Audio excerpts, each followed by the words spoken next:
এবার বার্সেলোনায় ফিরলেন ব্রাজিলের তারকা নেইমার জুনিয়র। শুধু বার্সায় ফেরেননি, বার্সার জার্সি গায়ে নিজের ইনস্টাগ্রামে পোস্ট করেছেন এই ব্রাজিলিয়ান তারকা। তবে নেইমি ফিরলেও বার্সায় ফেরেননি নেইমির সাথে থাকা দুই তারকা লিওনেল মেসি আর লুইস সুয়ারেজ।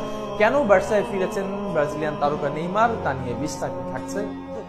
2013 সালে বার্সেলোনায় যোগ দেন ব্রাজিলের টপ ট্যালেন্ট হিসেবে। তার দিকে নজর ছিল অনেক ক্লাবের, তবে নেইমার বেছে নেন বার্সাকেই।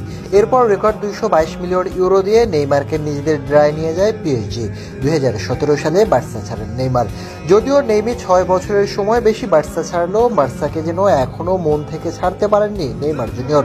এবার যেন মিলল সেই প্রমাণও, যে কারণে আবারও বার্সায় ছুটে আসেন নেইমি। বার্সার জার্সি গায়ে দেন ছবি। মেসি সুয়ারেজরা না আসলেও নেইমার আসেন বার্সায়।